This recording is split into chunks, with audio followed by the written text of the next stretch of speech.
Welcome to Versus. I'm JWMaher. That's Will Cohen. Will, we've made it to 2025 in the ITN catalog. And now, bad news is we will have to go back and find all the stuff that is not on Letterboxd that ITN did. But for the first wave, we've almost caught up to the present. We are in 2025. How you doing? I'm doing good. Unlike what you guys are experiencing on the back east, our weather isn't trying to kill us for once, and so unfortunately, I feel like the movies are.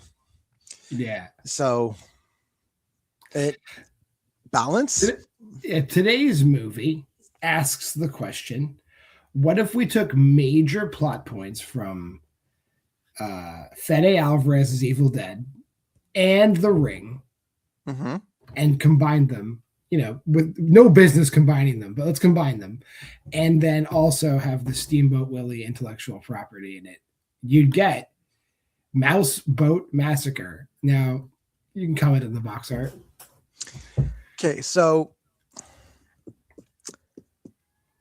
this movie has one thing to do, like just one thing, one aspect of this box art is accurate towards the movie, and that's the mouse driving the fucking boat. But that's where the similarities end. Because he does have a boat, but this scene doesn't happen in the movie. This scene, nobody's getting keel hauled. We never, like, as far as I remember, he never even drives a goddamn boat. It's implied, but it's implied. It's weird, but it's implied, but not really. I know you haven't seen Popeye's Revenge, but it's like the same set. Just put that out there. It almost wouldn't surprise me. Yeah, but Popeye also has a boat with that dock and that house in that area. Yeah, but I'm sure you actually get to see Popeye like on the boat at some point, where you never see this fucker on the boat ever. They do go on the boat at the end when she runs onto the boat and he goes onto the boat.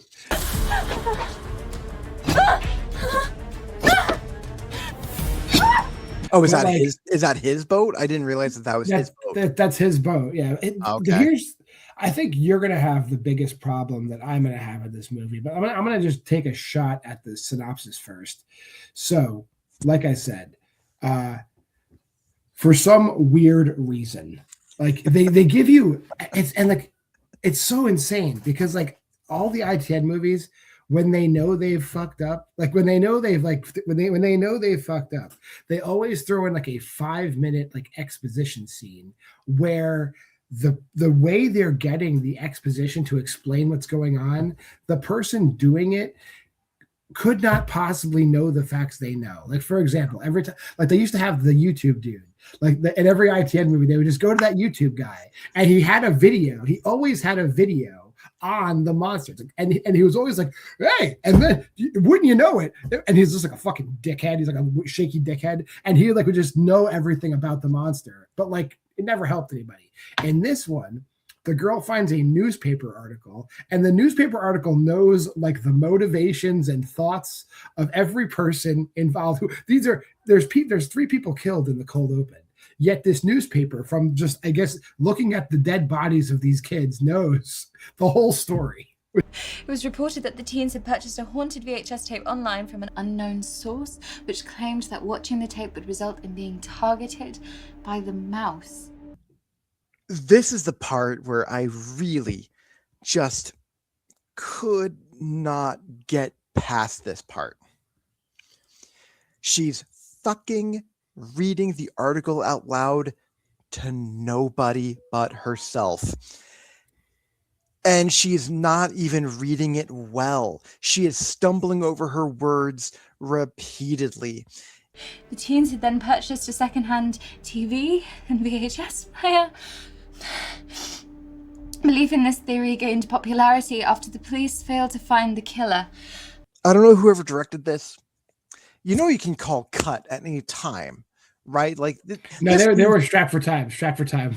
Like this movie was like nothing but like first takes the entire time. It's like I don't know, like was the blow really running out that fast? Oh wait, you know how else I know they were strapped for time? I'm put a pin here.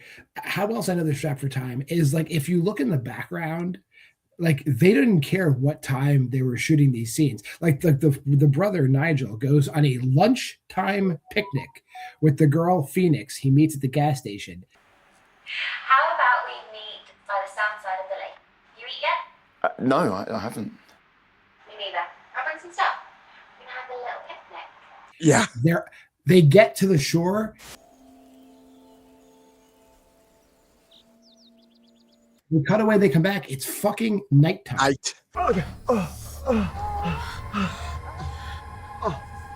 That's another thing. That's another thing that like I could not get out of my head. It's like, wow, like.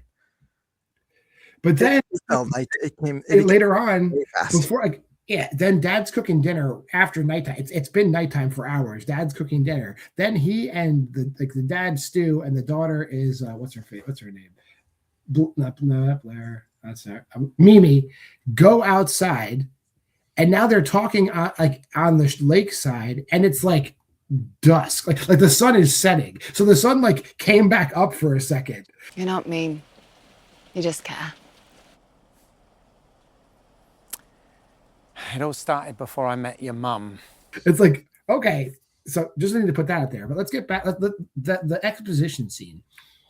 You interrupt me at any time. I'm going to try to explain it the way they explain it. So there was a man, and he was basically trapped at sea in the boiler room of a boat, and his only friend was a mouse, and he was trapped in the boat for 2 years, which I don't know if you know how the human body works. You would die of starvation or thirst in 2 years, especially in the boiler room where your body is like fucking cooking.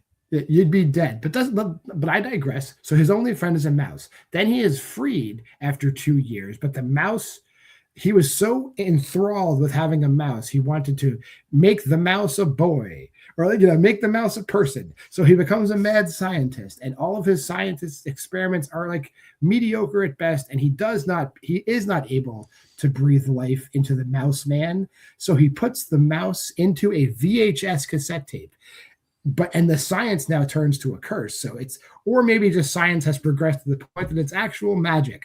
And that VHS tape is basically the tape from The Ring. He didn't like animate the thing you see on the screen. He puts the mouse's body in the VHS tape.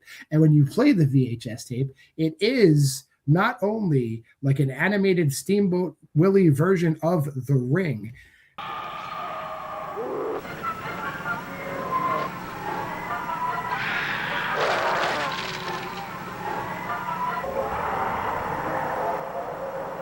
It will also show you Steamboat Willie character, whatever, it's not Steamboat Willie, the Mouse Man character killing people, even though the original scenes take place in the 90s, it's captured on closed circuit television and put on the same tape that is the dead mouse's tape.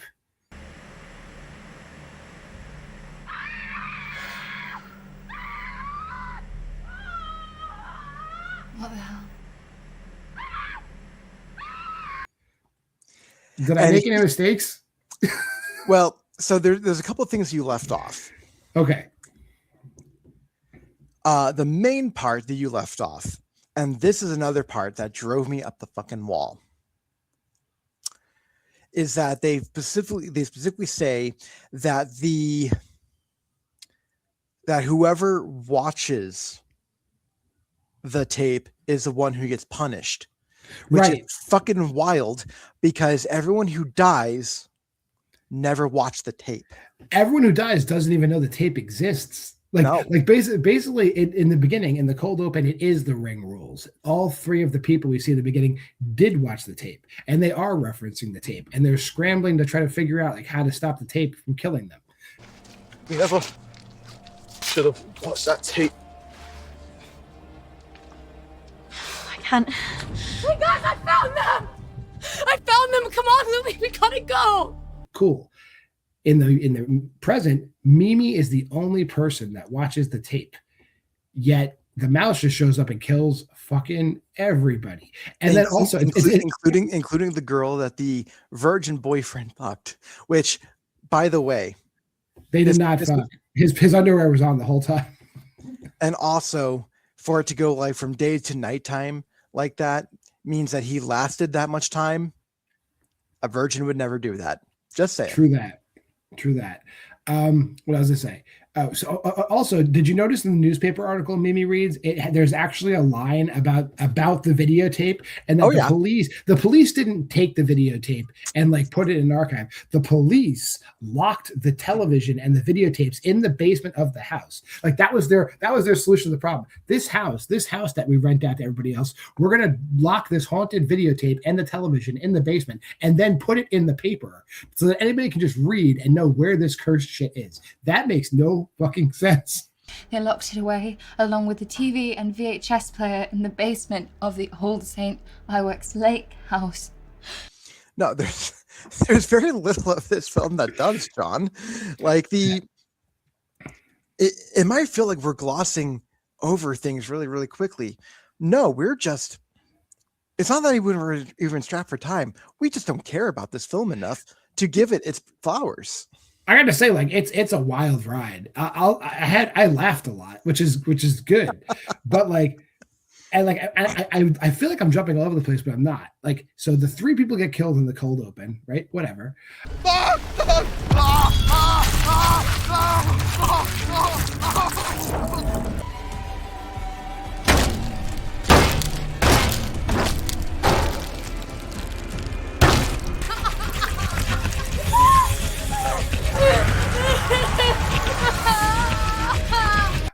There's the practical effects are not like groundbreaking, but they go for it. There's tons of fake blood.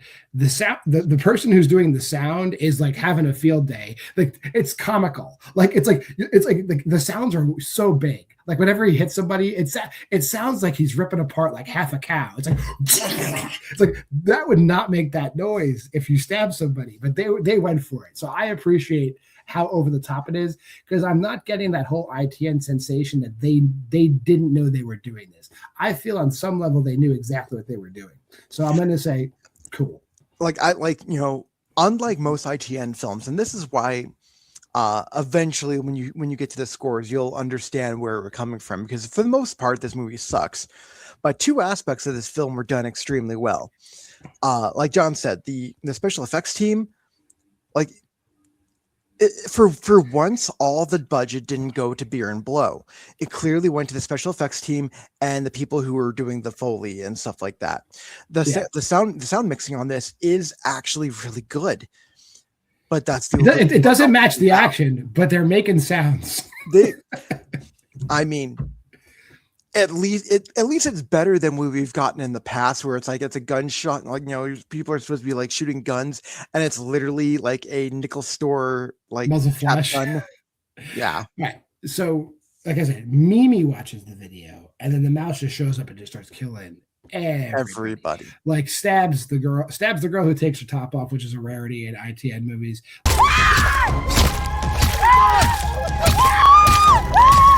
Like. The brother, like he hits him with a chainsaw, but it doesn't kill him. And then he straps him to like a bed frame, and he's cutting pieces off him and eating it. Yeah.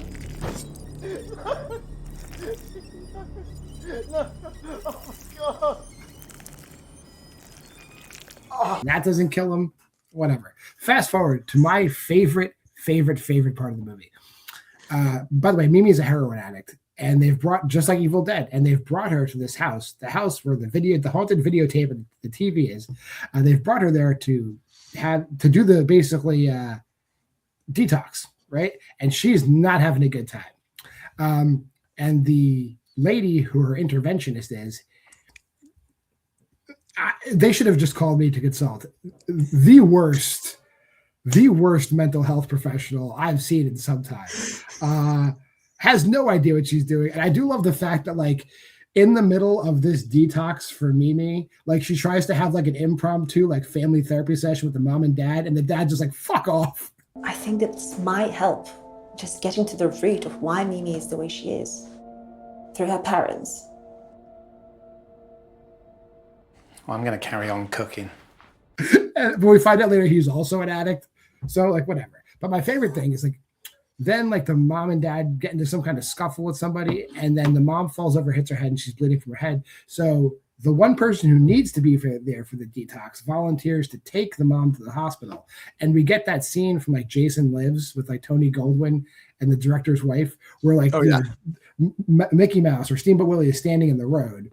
You're going to be okay.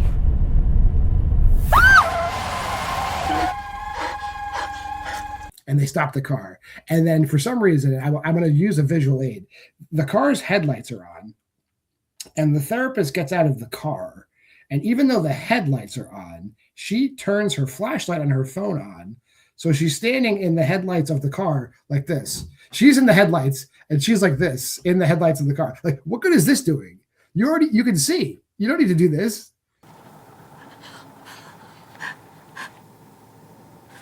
But they whatever.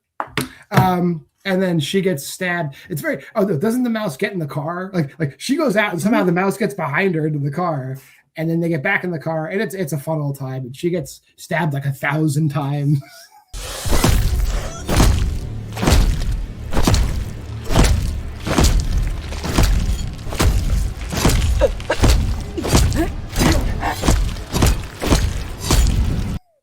Mom runs, mom gets scalped, and then the mouse rips out her spine and hits the son with it. You bastard!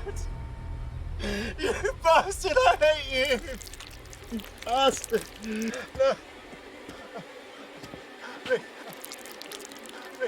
No. Which I was like, oh, that's cool Sub-Zero shit. That happens. Meanwhile, Mimi's sister is like a cam girl.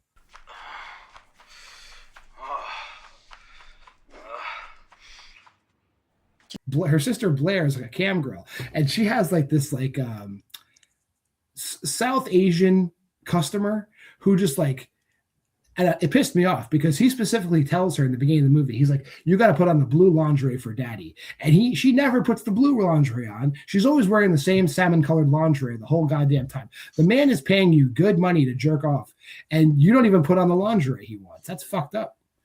I mean, maybe he's colorblind. We don't know. He must be colorblind. Oh, great. I'm racist. He must be colorblind because he never brings up that she's wearing the wrong outfit.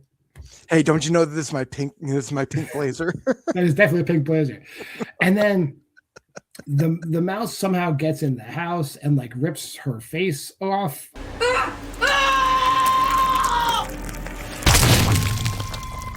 I don't know the fuck I do. I had to say a lot of the horror action in this, like when the mouse is killing people, is very frantic. It's just a lot of like stab, stab, stab, stab, rip, rip, rip, stab, stab, stab, rip, rip. It's like cool. And then it's just Mimi and the dad. The dad gets scalding water thrown on him, and then he gets his scalded face cheese grated.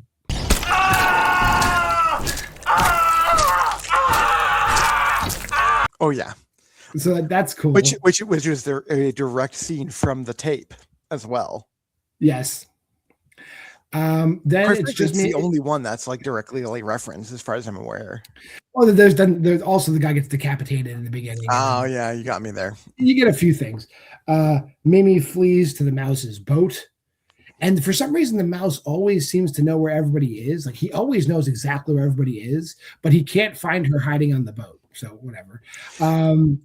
So eventually, this is the other. This is we're about to get into like one of my favorite scenes, which is ridiculous for all the wrong reasons. So when she's on the boat, finally, and I do mean finally, the cops show up, or at least one cop shows up, and the cop is grilling Mimi about everything, and once again. He doesn't listen to her. He goes, "Wait, we have a record on you, and you're a heroin addict. You're going back to jail." He's in the middle of he's in the middle of arresting her when our mouse villain comes, manages to get the gun away from the cop, and just shoots him like 20 fucking times. The whole mag.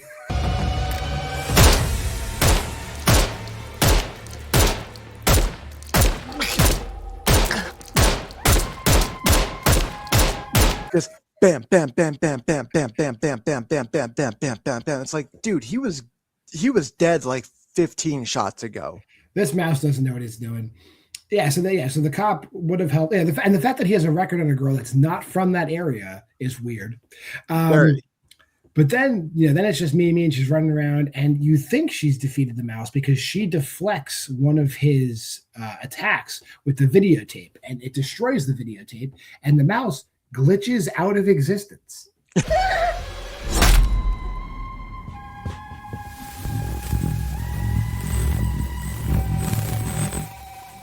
Which is like, okay, he's dead. Then she goes outside and he's alive again. They don't explain any of this. They just don't explain shit. They're like, fucking do it. And then she's gonna go destroy the boat. She has like a kerosene jug, and she's gonna go destroy the propane tank, and she's gonna go destroy the boat. Now the mouse catches up to her and like slashes her again, right? And then as she's like crawling away, the mouse lets her light she has a joint. She produces a joint, like a marijuana joint, out of fucking this addict who has been locked down in a room all weekend, produces a joint, lights it, and flicks it at the mouse, who should not be flammable for any reason. There's no scene where he gets doused in gasoline. He goes up like oily rags in an old Philippine basement. Fuck yourself.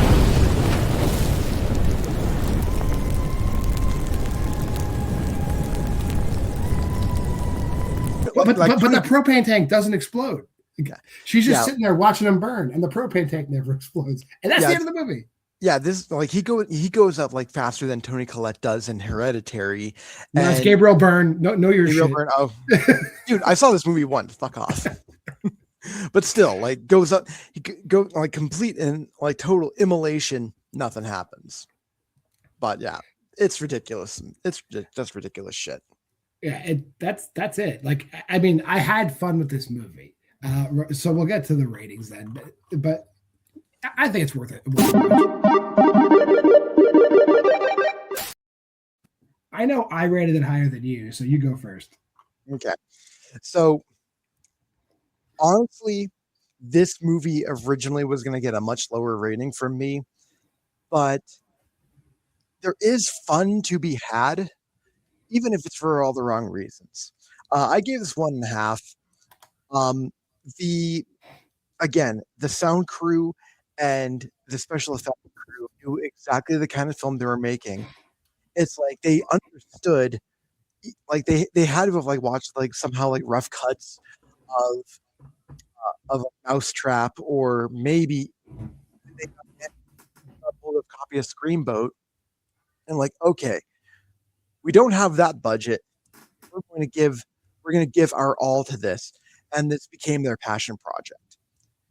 And while I usually don't recommend films that are usually this low, if you've seen Mouse Hunt, if you've seen Mousetrap, and if you have seen Screamboat, this is still worth a shot just so you can compare it. But yeah, it's still not good, but it's fun. I'm gonna go slightly higher because it's just like it's so. I laughed a lot. Like I realized what I was watching was hot garbage, but like if they did this by accident, like kudos for stumbling. Like even a dumbass, even a broken clock is right twice a day, right? I'm at a 2, which is still not a great score, but like it's just so off the wall. It's just like most of these movies have the problem where they don't say no, right? But they're not saying no to a bunch of shit that's like horrible. In this movie, they didn't say no either. They're like, they let everything into the movie again, but they just happened to luck into the fact that a lot of the suggestions were decent. Putting them together does not make a movie, but it is a bunch of scenes that are amusing. So I'm gonna give it had this film been structured a little bit better, I probably would have been at 2 myself. But because they threw too much at the wall, that's where I just kind of had to draw the line. Like I just couldn't quite give it a 2. Fair enough. Hey, next week we're still in 2025, and there's a movie that is described as the Hunger Games, but it's got all like knockoff versions of like the Disney princesses in it. Oh, Next week we are covering Ferris of them all next week. I've been waiting for this so much. It's on Tubi. You can check it out. Oh yeah, that's what we're covering next week. So we'll see you back then. If you made this far in the video, like, comment, subscribe, and share. Go to the Facebook group at Why We Love Horror. Check out the old Letterboxd challenge there. You can watch along with us, see what we're doing every week. But until next week, I'm JWMaher, and that's Will Cohen. Here's what's coming up on the channel.